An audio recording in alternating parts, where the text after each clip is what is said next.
Hey everybody, it's Sons of Gaming here with another Ninjago review for episode 84, Big Trouble, Little Ninjago. This is the season final for season 8, and basically it ends on a big cliffhanger, like a massive one, like no seasons ever in all of Ninjago history. Like every season has never ended on a cliffhanger this big. This was a massive cliffhanger leading into season 9. Also explains, how they get to the first round too, but we'll get to that. Another thing that's interesting about this episode is the intro. Instead of Lloyd speaking, it's actually Lord Garmadon who's speaking. Basically, he says the previously on and then says the title of the episode. It's Lord Garmadon who actually says it, which was a little twist, and actually it caught me by surprise. I was like, what? So anyway, this episode basically starts off at Dale's apartment with Wu basically drawing what, looked like kid drawing, scribbles and all that. And, he, says to Misako, Lloyd, help or something. So basically Lloyd needs help. The picture is also revealed to be the tea shop, which is, that tea shop that's in, pretty much every season. Wu goes there a lot to get like magical tea and all that. Has that old lady. An interesting thing about that old lady is she's always there helping them, and she always talks like she knows so much about Ninjago's history, even more than you would think. Like, what is her origin? How does she know all this? Where's she getting all this information?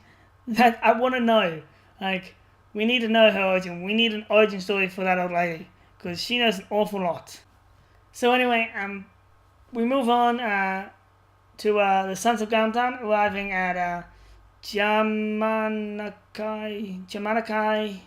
Say, I can't pronounce it. Sorry if I'm butchering that name. The village that's basically in the small village that gets attacked in nearly every season. It's kind of like the bounty. You know how the bounty gets destroyed in every season or taken. This basically gets attacked by bad guys nearly every season. It's like, wow, this village just can't get a break. It's always the first one that gets attacked. It's like, leave the poor village alone.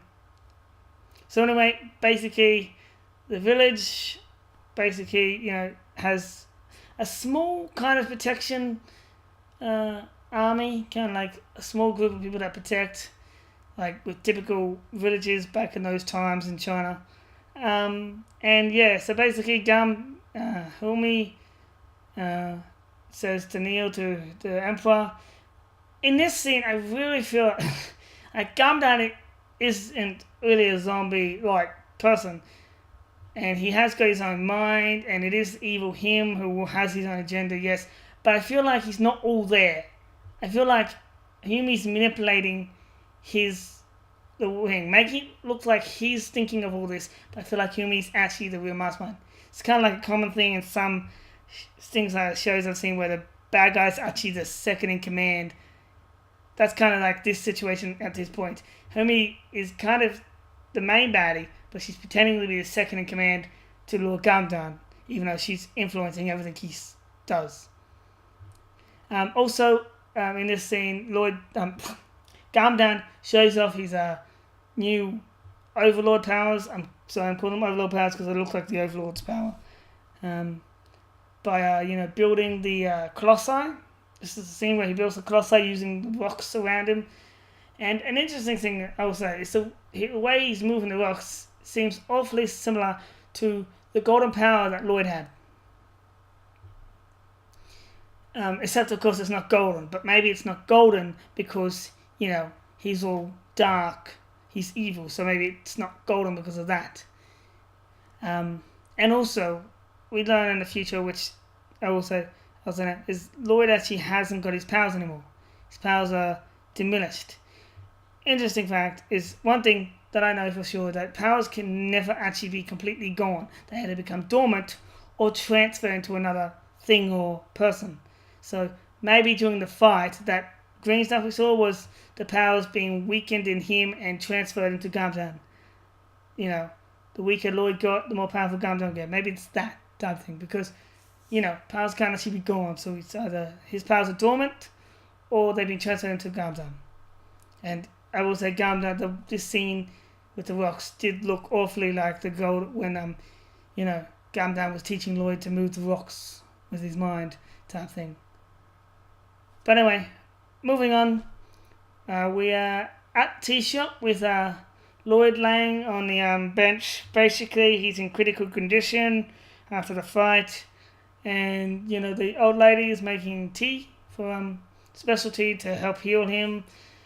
But in order to do it properly, the ninjas have to sacrifice a part of their elemental powers, basically weakening them, which means their powers will be weak when the Sons of Gamdan attack. So when this happens, well, another thing that actually gets noticed is that Lloyd eyes glow bright green and then go back to black. So his green eyes are gone.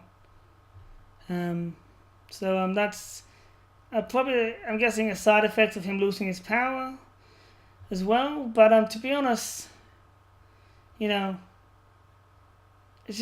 was odd seeing him green eyes. There's some things that happen in the future that are odd too in this episode, but I'll get onto that. What they basically do that, and shortly after, Ninjago City is attacked by Gamdan's Colossus or Colossi. Well, actually, it's a Colossus because there's only one. Colossi is plural. But so I don't know why they called it in the description Colossi when there's only one of them. It's a Colossus. Basically, it's a giant rock creature like the thing in Nixon Knights. And I'm mentioning Nixon Knights because Nixon Knights did do it first, even though Ninjago is better. So, and yeah. Anyway, so the ninjas basically rush to stop it, along with Samurai X, while Neo stays back to protect Lloyd. Sorry about that, that's my computer making noise. I'm gonna do something about that. There we go. Alright, so basically, Humi, I gotta say, Humi is a hypocrite. I mean, she became evil, started the Sons of Gamdan, became the Quiet One, and did all this because she lost her parents from a giant snake attack. Now, she's helping Gamdan use a giant colossus to destroy the city, potentially creating more people like her. And Lloyd actually mentioned this in the episode too. It's like, you're a hypocrite, Humi. You're a hypocrite. You are doing the exact thing that happened to your parents. Except one difference, when new Harumis are made, they won't be fans of Gamdan because Gamdan won't be the hero of this one.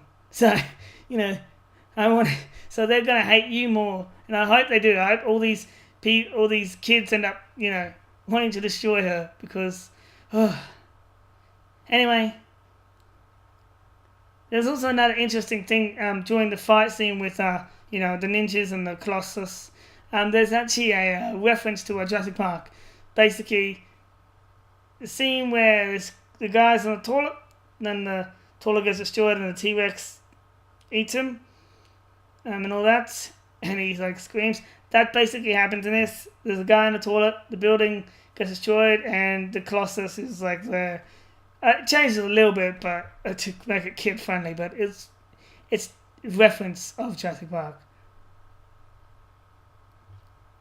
So anyway, back at the tea shop, Lloyd finally wakes up, and all that. So when he wakes up, the thing that happens is he wakes up, he has these black eyes, then it kind of goes to a different angle of him waking up, and you see his green eyes again. Really? You just had black eyes, you got rid of the green eyes, and you put them back for that scene, and then it changes angle again, and it's back to black eyes. It's like, what are they doing? Cartoons they always... I'm sorry, those things bother me. But anyway, basically, he wakes up, and then he reveals that he had a dream / vision, as the tea lady said, of Gamdan's Colossi, which is obviously a vision because how did he know that there was a giant thing attacking the city that Gamdan made? Since he's been unconscious that whole time. And also that Gamdan is looking for his brother. Ooh. In this scene, Lloyd also mentions, his powers are gone, and, he kind of, all broody and all that. He says, without them, he's not the Green Ninja anymore. Now this could be referencing that rule thing, because no ninjas died in this season. Like remember that thing where Tommy Anderson or something replied to Twitter saying yes to someone who asked the question, does a ninja die? Well, no ninja died, but this scene, that reference that Lloyd made could be basically saying that could be what they meant by ninja dying. Because remember, he always said, all the guy said was yes to that question. Didn't he say where, how, who, what? Didn't really say anything else, just that thing. So, you can make it out however you want. So ninja didn't technically die in this season, and that was good. I'm happy about that. So anyway, Nia and Lloyd basically, end up walking out of the shop. Lloyd's obviously, limping, and Nia's helping him along because he's obviously weak. And the tea lady basically comes out and gives Lloyd a bag, what I'm assuming is traveler's tea, but we'll get to that in a second. And also whispers something in his ear. I'm assuming it's something to do with season 9, but we'll find out. Well, something to do with, the transition to season 9. So anyway, moving along, we move on to Gamdan, who is watching his Colossus destroy along with Humi. Then he gets like a vibe or senses his brother Wu, very Star Wars like. And then, basically, he heads off to find him. Then we head to Wu, who also senses his brother. And I gotta say, the way Wu did it was a lot cuter than Garmadon. I mean, he sounded so cute. That was a Star Wars kind of reference with the whole Luke and Leia in episode 5. When, Luke was hanging on at the bottom of Cloud City. He was calling out to Leia. And all that. That's basically a reference to that. So anyway, Masako and Wu basically run out of the Dale's apartment and run into Wu, who uses his power and tries to shoot them. Nia gets there just in time to save them, push them out of the way, and Lloyd also arrives alongside. So as Nia and Masako attempt to fend off Garmadon, Lloyd escapes with Wu. Now, also, the fight with Nia and Masako fighting Garmadon, gotta say that was pretty epic. 2 female characters, holding off Garmadon that well. Gotta say that was awesome. Like, talk about badass woman.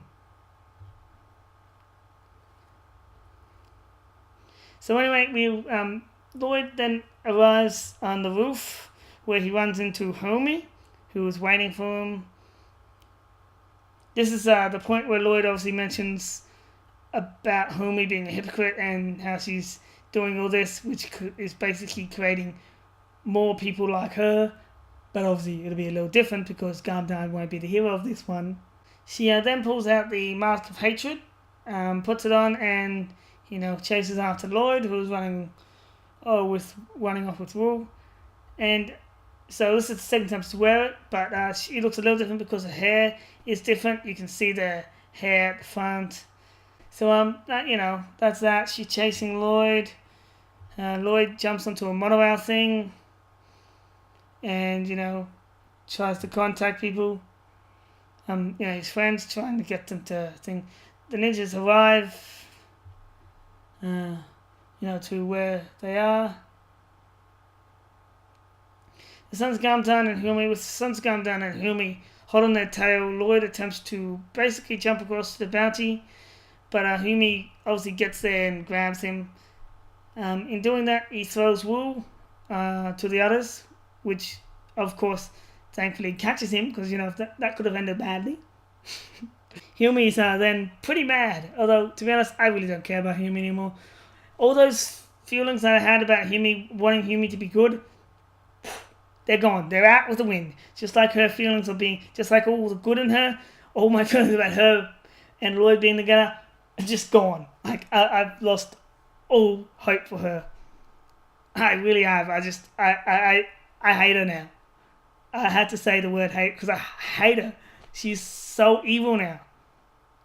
I have no feelings for her whatsoever. So anyway, after that, the Colossus grabs the bounty and basically crushes it with the ninjas inside.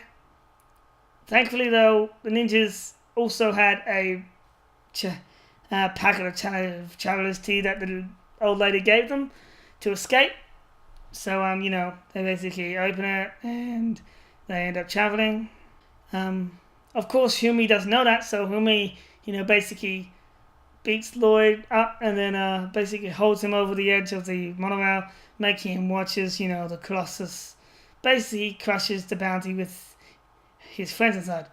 Now, I have some theories on this because of what the old lady whispered. I feel like he knows that they're alive because the old lady did whisper something to him while giving him tea, and I feel like the tea, he got an extra bag of traveler's tea to help bring them back and all that, and there's a lot with the old lady that we don't know that we need to learn about.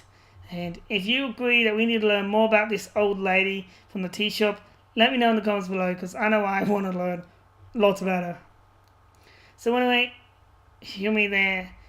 After that, Lloyd shed some tears, which makes you believe that he actually thinks they're gone, but I still don't because he, of what the old lady did, but we don't know what happened, so I guess we'll find out. But he then, cheers up pretty fast, reminding Humi that, ninjas never quit and all that. And then after that, Humi pulls out her knife again. Oh man, I hate her so much. Anyway, basically before he jumps off, but before that, he actually mentions the, how she said that the Quiet One was the greatest villain. Then he basically says, "Then what am I?" And then jumps off. That was so poetic the way he did that. It's just like, take that, Humi, take that. So he basically jumps off, and this scene right here, of him jumping off, is basically exactly like episode 75 when Mr. E jumped off, except instead of a down parachute, it's a wool parachute. Because they both land on boats, except the boat has Nia and Misako and Samurai X. So anyway, after that, we zoom into Gumdown, who is standing on top of a building that's basically smoking and being half destroyed, and he basically goes, Ninjago is mine. But in reality, it's not. I mean, the battle's not over. The battle's still going on. They're not actually defeated, which means they will come back. Plus, the ninjas have a lot more allies than you realize. I mean, yes, the 4 ninjas are gone, but to be honest, they just split up. And there's still Samurai X, Pixel, there's still Nia, there's still Lloyd, still Misako, plus there's Skylar, which is going to be in Season 9. That's confirmed. And there's Ronan. And then there's the 16 Elemental Masters. Well, actually, not 16, that's 16 including them, so less than that. But there's still all those Elemental Masters. So, the ninjas have a lot more allies than Humi realizes. And I'm surprised they just don't call them. I would call them an attack, I guess. Come on, yeah. And I really think they should just, in Season 9, they should call them. Call them and say, hey, we need your help. And, just... Because, to be honest, the Golden Powers / Gundam's powers is basically, in my mind, it's basically the 4 basic elements plus Lloyd's energy, or Oni power, since that's what I'm going to call it now. It hasn't got any elements, and Skylar is actually the most powerful elemental master because she can absorb both the Lloyd's energy power, the 4 elements which all make up the golden power, plus she can absorb, copy all the other elemental powers. So in a way, she's actually the most powerful because even when she copies them, they don't diminish. They still have the full strength that the other elemental masters have. So it's like, if she hasn't got them now, sadly. She actually lost them. Although I still think, like I said, powers still can't disappear, so they're probably dormant. But anyway, in a way, she is the most powerful element master. But anyway, that's just my theory. The ninjas have a lot more allies. They could easily take back the city from Sons of Gundam and all that. they could easily do it with their allies. So anyway, finally we move on to the last scene in Ninjago, which basically is the ninjas wake up in a strange new land. Basically it looks like a old primeval world, and it's basically the first realm. So the Travelers team basically sent them to the first world, and also explains how they got there. Also, it explains why in the sets Lloyd is only in one of them and Nia most likely in only one of them, because and that's why they're not in the other sets, because they didn't arrive, and it's proof that no ninjas are dead, thankfully. So to all those people who thought ninja was gonna die, didn't happen. Basically, so they're in the first round with the Onion Dragon. Basically, I think the old lady sent them there to find the Golden Master. I mean, the Golden Samurai, sorry. Saying the Golden, I was thinking, because, we don't know who the Golden Master is. I'm thinking probably the first Princess Master at the moment. Some people were thinking Wu. Some people say it is Wu. Unless I have proof that it's Wu. I really hope they don't do that. But anyway, so in this scene, we basically see the ninjas actually are in their torn costumes. So we see them. Well, some of them are. Kai is. He's got his ripped shirt. But also, if you look at another scene, which is I'll make sure it's displayed, the top-down view of the ninjas, you see that Kai's arm, where it's meant to be ripped, is not ripped in that scene as well. So there's another continuity error. Seriously. So anyway, but basically that's what happens. They're trapped there, and then it just goes to credits. So that's basically the season final of Ninjago, and it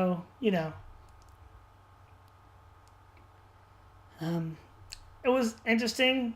A lot of questions a lot of things have bothered me. And now with that, a lot of people are bothering me with the whole saying Wu is confirmed. Unless you have evidence, not the episode. The episode hasn't proven anything. Unless you have other evidence, there's no proof that Wu was the Golden Samurai. And honestly, I hope Wu doesn't grow up that fast. I want to see Wu grow up slowly. But anyway, that is for this my review of Ninjago season final. Don't forget to like, share, and subscribe. Check out all my videos, because it really helps me out. And, stay tuned for Season 9 when it comes out, probably after April, if not longer.